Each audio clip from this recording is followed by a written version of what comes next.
मेरे आसपास ये वृक्ष, ये पौधे, ये पुष्प देख रहे हैं आप? है ना सुंदर?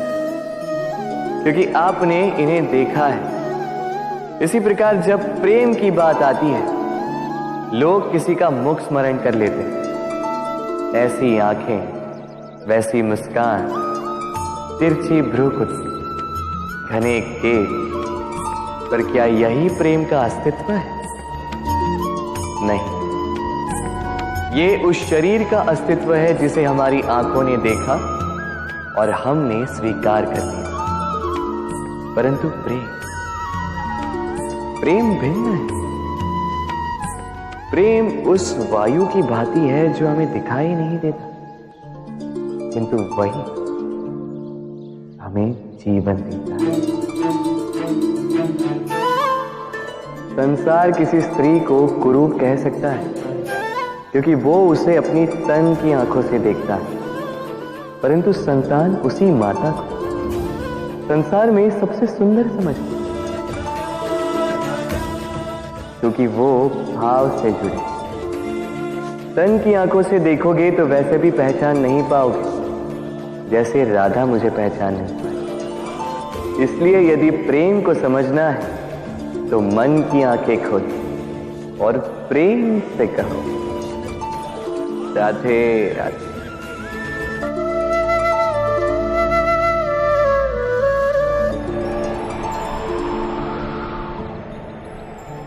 जब भी प्रेम की बात आती है, हम सबसे पहले मन में एक नायक और एक नायिका का चित्रण कर लेते हैं।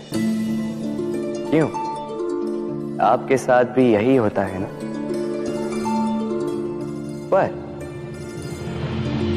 क्या प्रेम केवल नायक नायिका के आकर्षण का बंधन है? नहीं, प्रेम तो परिवार से हो सकता है, माता पिता भाई बहन से हो सकता है, सखा मित्रों से हो सकता है, देश और जन्मभूमि के लिए हो सकता है, मानवता के लिए हो सकता है, किसी कला के लिए हो सकता है, इस प्रकृति के लिए हो सकता है।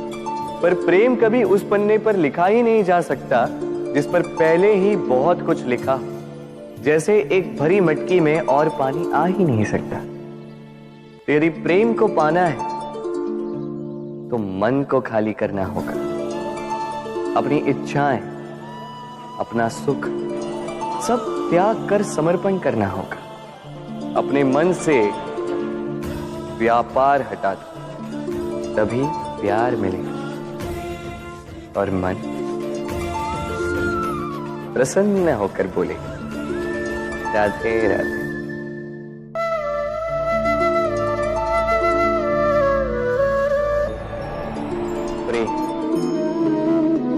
प्रेम विधाता की सबसे सुंदर कृति, परंतु हर कृति को संभालना पड़ता है। अब इसी मूर्ति को देख लीजिए। जब कलाकार ने इसे रचा तब ये बहुत सुंदर थी, परंतु इसके पश्चात इसे संभाला नहीं गया। इसके स्वामी ने इसके देखभाल का कर्तव्य ठीक से नहीं निभाया और अब ये मूर्ति असुंदर लगने लगी।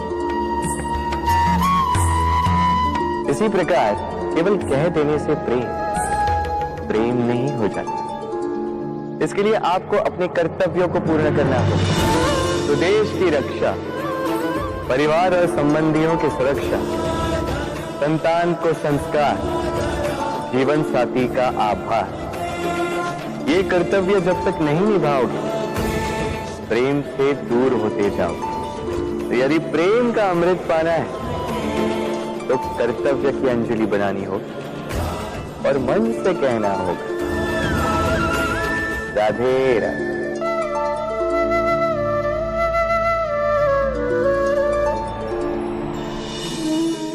प्रेम संसार का सबसे पवित्र बंधन है, पर सच पूछो तो ये बंधन से मुक्ति है, स्वतंत्रता है।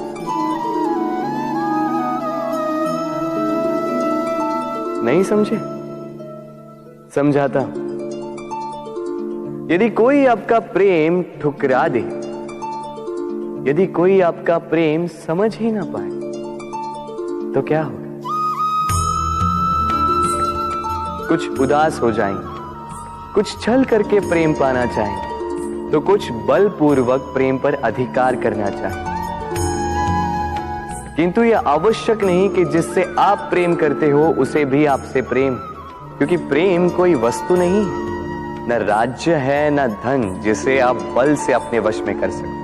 प्रेम वो शक्ति है जो आपके लिए हर बंधन तोड़ सकती है, किंतु स्वयं किसी बंधन में नहीं फंसती। तो जिससे भी आप प्रेम करते हो उसे स्वतंत्र छोड़ दीजिए, क्योंकि स्वतंत्रता ही वो भाव है जो जीव को सबसे अधिक प्रिय है। प्रेम सच्चा होगा तो उसे अवश्य समझ में आए। तब तक के लिए निस्वार्थ भाव से प्रेम कीजिए, स्वार्थ हट जाएगा तो प्रेम आ ही जाएगा और मन प्रसन्न होकर बोलेगा, राधे राधे।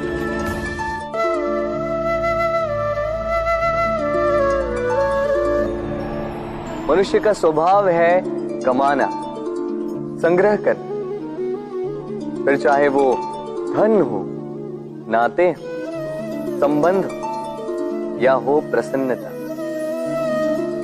परंतु क्या आपने कभी सोचा है नियति ने ये संग्रह करने की प्रकृति मनुष्य में क्यों डाली?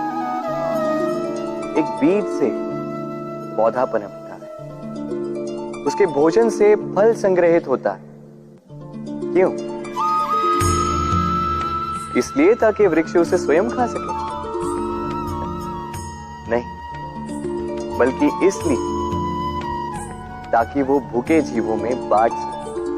अब आप पूछेंगे कि इसमें वृक्ष का क्या लाभ? लाभ है, क्योंकि जो बांटता है वो मिटता नहीं।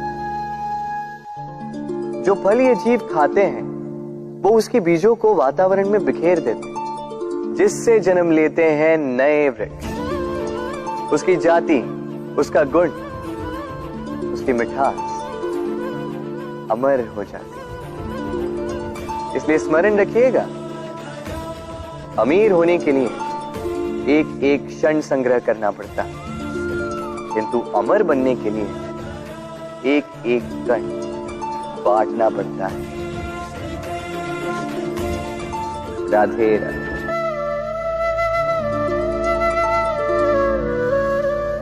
मन बड़ी ही विचित्र कृति है ये मन।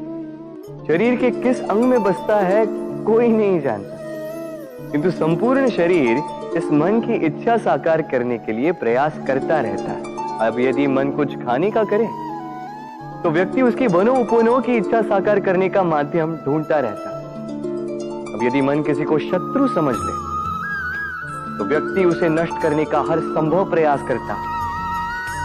अब यदि मन किसी से प्रेम करे तो उसकी प्रसन्नता के लिए हर सीमा लांघने के लिए सज्ज रहता है।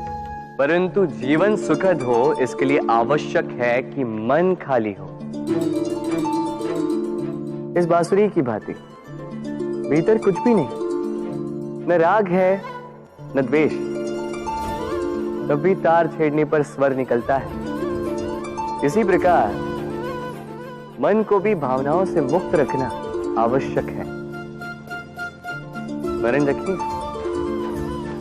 मन में कुछ भर के जियोगे तो मन भर के जी नहीं पाओगे। राधे राधे।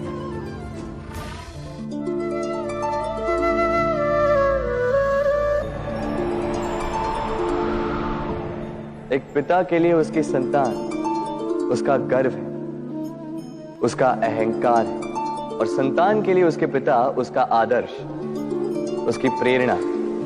बिना कहे पिता संतान की हर इच्छा समझ जाता है और उसे पूरी करने की चेष्टा करता है।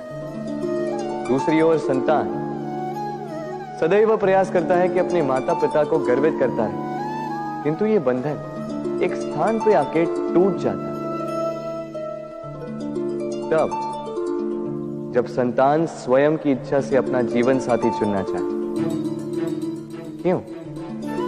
कारण है संवाद की कमी। जब बात आती है संतान के विवाह की, तो माता पिता सोचते हैं कि इसमें संतान से क्या पूछना, हम उसके लिए कुछ अनुचित तो चाहेंगे नहीं।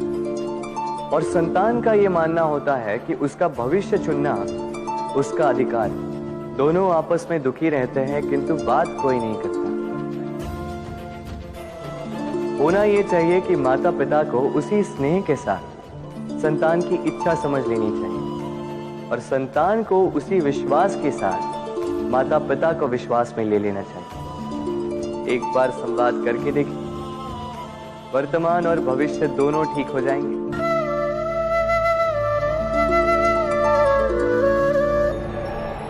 हम में ऐसा कोई नहीं होगा जिसने वृक्षों को ना देखा, वृक्षों पे इन पक्षियों को ना देखा, इनके घोंसलों को ना देखा, इन पक्षियों को अपने छोटे छोटे बच्चों को भोजन कराते ना देखा।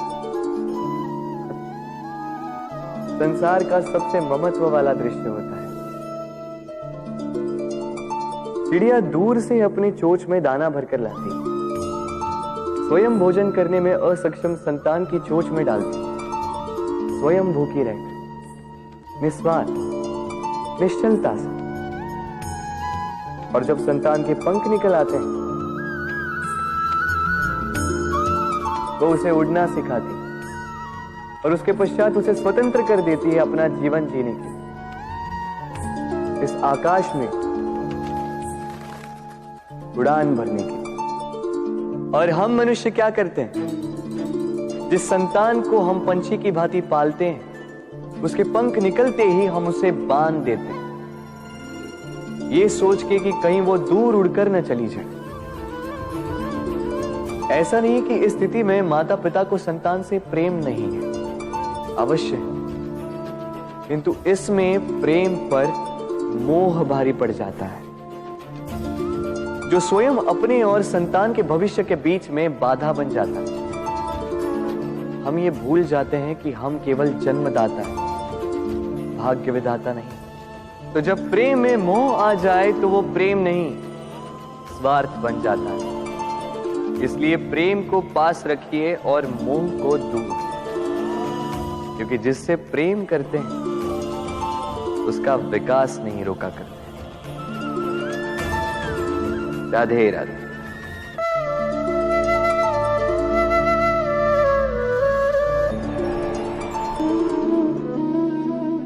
एक शब्द है जो हमें कभी कभी या कहो कई बार सुनाई देता है, स्वार्थ।